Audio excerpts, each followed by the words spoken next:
आमिर, ये जाते तो आगे हैं लेकिन फिर ये चौक क्यों कर जाते हैं? देखिए ये ऑलमोस्ट कर गए थे। आई थिंक वो मिलर से उस दिन बैटिंग नहीं हुई। आई थिंक वो बिल्कुल जैसे क्लासन आउट हुए फाइनल में T20 के, तो थोड़ा सा वो गड़बड़ा गए। महाराज को जो है स्ट्राइक पे ले आए, काफी दफा गेंद आया हो गए। वो जीता हुआ मैच था इनका। मैं समझता हूं कि अब ये कॉन्फिडेंस गेन कर रहे हैं और मुझे लग रहा है कि ये अब जो है ये पकड़ाई मुश्किल से ही देंगे। खुर्रम, आपकी क्या राय है? नहीं, देखें इम्प्रूवमेंट तो आ रही है। अच्छा, मेन जो है ना इनकी सक्सेस की जो रीज़न है, देखें लोग की ज़्यादातर टीमों में ना एक चीज़ कॉमन है, फिटनेस लेवल। इनकी टीम का जो फिटनेस लेवल है ना, सिवाय एक तबरेज शमसी के, वो भी अपनी बॉलिंग में पूरा है। वो one of the best fielder है वो। और वो कहीं ना कहीं आपकी, देखिए अब मेरी गुड बुक में मुझे बहुत पसंद है उसकी नेचर।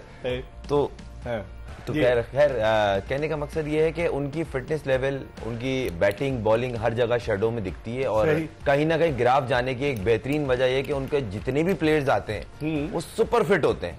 15 लड़के हों, 25 का स्क्वाड हो, वर्ल्ड कप का, एशिया कप का, किसी का भी ले लें, उनका जो स्क्वाड होता है ना वो सुपर फिट बंदे होते हैं। इसलिए उनकी जो ग्राफ है ना, फील्डिंग में देख लें, उसके बाद आप फिर अपने शोबे में आते हैं, वो बैटिंग हो या बॉलिंग हो।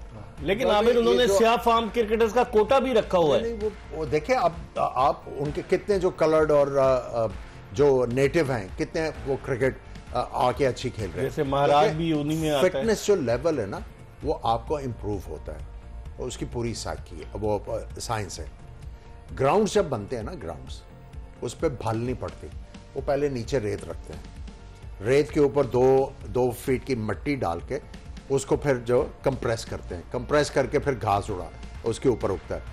अब जब आप उसके ऊपर भागते हैं ना, अगर आपकी फिटनेस नहीं होगी ना तो आप ऐसे एक्सपोज होते हैं। आप ऑस्ट्रेलिया जाएं, आप देखें डाइव मारता है ना बंदा, तो वो घास मट्टी के साथ निकलती है, डिविड निकलती है उसकी, वो रेत के ऊपर होती है। और रेत जो है वो आपकी हैमस्ट्रिंग्स और काफ और बैक के ऊपर बड़ा प्रेशर लेके आती है। वहां पे फिटनेस आपको लेवल मेंटेन करना पड़ता है। मैंने खुद खुर्रम सिडनी में देखा, सिडनी क्रिकेट ग्राउंड में प्रेस करने के लिए ग्रास को मशीन होती है जो कि ग्रास को प्रेस करती है। हमारे यहाँ तो सीधे माली वाला साहब है कि पानी दिया और बस। सर अब ये तो खैर कल्चर की बात है। हमारे यहाँ इस तरह बनती है, हमारे ग्राउंड्स भी चल रहे हैं, क्रिकेट चल रही है। बात सिर्फ ये है कि बात हो रही थी कि फिटनेस लेवल जो है ना इनका, दूसरों को इनसे अलग कर देता है। और ये कहीं ना कहीं इनकी कामयाबी के एक जो पीछे बैक है ना, वो सबसे बड़ी फिटनेस रीजन है कि आप फिट अलग हो और मतलब जेल होकर खेलते हैं वो लोग। उनमें आपस में कोई वो नहीं नजर आता। नहीं, उनका कॉन्सेप्ट क्लियर। अब एक इनका कप्तान दिख रहा है मार्करम, अब उसको बैक कर रहे हैं और उसमें है कप्तानी वाले सिस्टम। जो फाइनल तक लेके गया वर्ल्ड कप के, उसने अच्छी कप्तानी की है। और एक आध मैच थोड़ा सा टाइट हो रहा था, उसने अपनी कप्तानी की, अकलमंदी से जीता। वो जो मिड ऑन पे हम और आप कवर कर रहे थे, 2-3 फील्डिंग की एडजस्टमेंट की थी क्लोज टू द स्क्रीन, तो वो चीज उसकी दिखी। तो वो कप्तान आ रहा है। इनके यहाँ ये चक्कर नहीं है कि जो यहाँ मैं एक डायलॉग बोलता हूँ ना, लाल बत्ती के पीछे चल पड़े सारे, वो वाला चक्कर नहीं है। चले, आपने लाल बत्ती की बात, मैं तो बोल रहा हूँ सर, प्राउडली बोलता हूँ मैं तो। थोड़ी सी और बात करते हैं आमिर से। आमिर, उस दिन आप मुझसे पूछ रहे थे ना कि आप नाम बताएं। एक बड़ी स्ट्रॉन्ग लॉबी काम कर रही है कि शादाब खान, अभी अनाउंसमेंट नहीं हुआ है, उन्होंने कहा Shadab should be the captain for the New Zealand tour. 13 मार्च को टीम रवाना हो रही है। 16 मार्च से 5 T20 और उसके बाद 3 वनडे। और आज शादाब खान के father in law Saqlain Mushtaq में, जो ज़राए बता रहे हैं, उन्होंने मुलाकात भी की है चेयरमैन से और ऑलमोस्ट फाइनल हो चुका है। अनाउंसमेंट 1-2 दिन में मुतवक्के। कैसे देखते हैं हम प्लेयर को जो टीम से या तो बाहर ना करें, उस वक्त गलत था और अब लेकर आ रहे हैं, अब सही है? देखिए बात वही आ गई, कौन सी परफॉर्मेंस। ये सवाल पूछे ना कोई, कौन सी परफॉर्मेंस। देखिए जहां तक सकलैन की बात है, he did a good job जब वो पहले कोच थे। टीम 2021 से 23 तक कुछ अरसे के लिए वनडे में नंबर 1 भी रही है, नो डाउट। अच्छा उन्होंने काम किया, there is no doubt about it. फिर क्यों हटाया? और मेरा ख्याल है वो खुद गए थे छोड़ के। अच्छा, पर्सनल रीजंस की वजह से।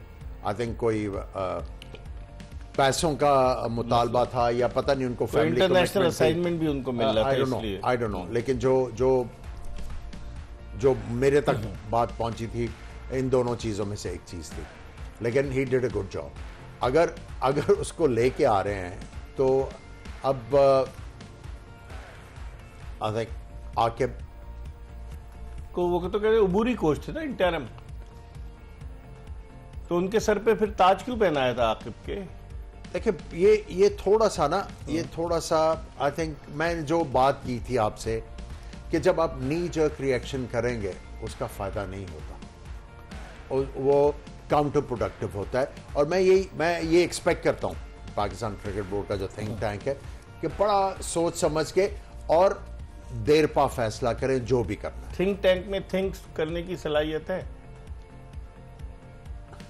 ये सवाल है कि थिंक टैंक आप कह रहे हैं ना, थिंक टैंक तो मतलब वो दिमाग लड़ाने वाले लोग। देखिए बात यह है कि अब जो है इनको सोच समझ के डिसीजन करना है, क्योंकि काफी प्रलॉन्ग हो गया ये, जब ट्रायल एंड एरर बेसिस के ऊपर चीजें हो गई हैं। अब I think it's about time कि हमें जो है कॉन्क्रीट और परमानेंट डिसीजंस की जरूरत है। अच्छा खुरम, मैं देख रहा था पाकिस्तान ने 1990 से लेकर अब तक, अगर सकलैन बनते दोबारा आते हैं तो 33 कोचेस पाकिस्तान ने ट्राई किए, 33 अल्हम्दुलिल्लाह। और उसके मुकाबले में ऑस्ट्रेलिया का देख रहा था कि 1989 से लेकर ऑस्ट्रेलिया ने अब तक 8 कोचेस ट्राई किए। लॉन्ग टर्म देते हैं। हमारे यहाँ कोचेस ऐसे बदलते हैं जैसे कपड़े बदले जाते हैं। हो सकता है ये भी 2 या 3 सीरीज के बाद ये भी बदल जाए। हाँ, ये मतलब क्या मुस्तकबिल सिक्योर्ड है कि ये कॉन्ट्रैक्ट अगर लेकर आए कि 3 साल का? कहाँ 3 साल देखा? मिकी आर्थर को भी तो सर पे बिठाया था ना, क्या हुआ? वर्ल्ड कप के बाद बुलाकर उसी कमेटी में था और उसे फारिग कर दिया। मिसबाउल हक उसी कमेटी में थे और वो हेड कोच बन गए। असल में तो मिकी आर्थर ही ये बुनियाद है, ये जो तबाही मची हुई है ना, ये उन्हीं की बुनियाद है। कैसे? वो नया कॉन्सेप्ट लेके आए थे, 30 मैंने पिक कर लिए और मुझे लगता है ये उसके बकौल, क्योंकि मैंने उससे पूछा था, मैं 3 टूर्नामेंट का बेस्ट बैट्समैन बना, मतलब मुझे लगता है तो इंटरनेशनल प्रोडक्ट नहीं है। स्ट्रेट उसने मेरे मुंह पे कहा था, मैं डोमेस्टिक में 3 टूर्नामेंट, 4 डे, 1 डे, T20 तीनों का प्लेयर बेस्ट बैट्समैन बना। और वो मुझे खेले जो अगर इंटरनेशनल प्रोडक्ट नहीं है तो कहाँ परफॉर्म करे? मैं एक बात बता रहा हूँ कि बेसिकली ये तबाही शुरू क्या हुई, उसने अपने मर्जी के 30 लड़के चूज किए और वो 30 लड़के उठाएं और इस 6-7 साल में उठा के देख लें, वो डोमेस्टिक में भी इंटरेस्टिंग होते थे। वो उनको इतना कॉन्फिडेंस दिया हुआ था कि आप खेलोगे, आप प्लेयर बनो, तो फिर यही होता है ना, फिर रिजल्ट ऐसे ही होंगे। देखिए इसमें जो आप बात कर रहे हैं ना, सबसे इम्पोर्टेंट एस्पेक्ट है वो ये है कि इनमें कई नाम है ना, वो सैक हुए,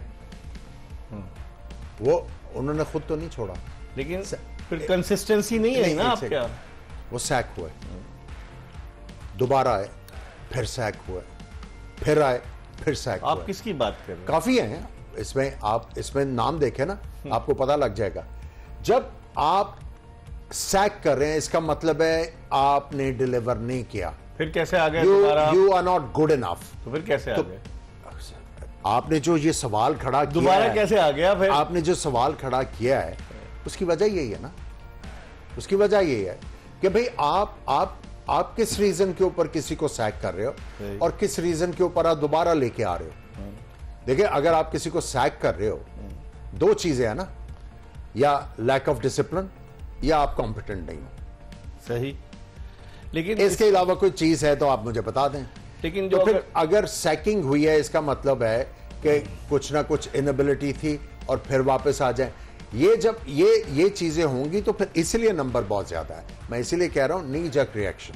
और जो एक चीज है पाकिस्तान में कि अगर मैं किसी जगह पे आया हूं हेड, तो मैंने अपने लॉयलिस्ट को लेके आना है। जब आप लॉयलिस्ट को लेके आते हो ना, आप मार ही खाते हो। आपने लेके आने होते हैं कॉम्पिटेंट लोग जो आपका विजन आगे लेके जाएंगे। अगर आपके पास विजन नहीं है तो आपको हेल्प करेंगे टू क्रिएट अ विजन। आपका इशारा पीसीबी के चेयरमैन की जानिब नहीं, मैं पिछलों की भी बात कर रहा हूं। आप मुझे बताएं ना कौन सा चेयरमैन। इन्होंने तो आके कहा कि मुझे क्रिकेट का पता ही नहीं। अपने लॉयलिस्ट को लेकर आए ना। तो इन्होंने ये एडमिट किया ना, तो इसका मतलब है ही नीडेड हेल्प, तो उनको मिल रही है। लेकिन वो वाली जो हेल्प है वो उल्टी पड़ रही है। पीछे भी आप देख लें कितने चेयरमैन आए जिनका विजन था कि भाई मैंने ये क्रिकेट जो है यहां पे लैग करी है, मैंने ये चीजें करके इसको आगे लेके जाना है। आपके सामने है। आपके सामने कुछ चीप चीज छुपी तो है नहीं। इस पर हम मजीद और आप हमारे चीजें लेते हैं। इस पर हम मजीद बात करेंगे, कहीं जाएगा नहीं। हम ब्रेक के बाद जो जोश जगादे में आमिर सुहेल और खुर्रम मंजूर के साथ दोबारा आपको ज्वाइन करेंगे और थोड़ी सी बात करेंगे कि गैर मुल्की कोचेस क्या आप पाकिस्तान आएंगे या नहीं आएंगे, क्योंकि जो रवैया इख्तियार किया गया जेसन गिलेस्पी और गैरी कर्स्टन के साथ, तो क्या कोई और आएगा या नहीं आएगा। वो तो जेसन गिलेस्पी का अगर आप इंटरव्यू देखें तो उसने तो वो तो फट पड़े। इस पर बात करेंगे एक ब्रेक के बाद। Stay tune to express.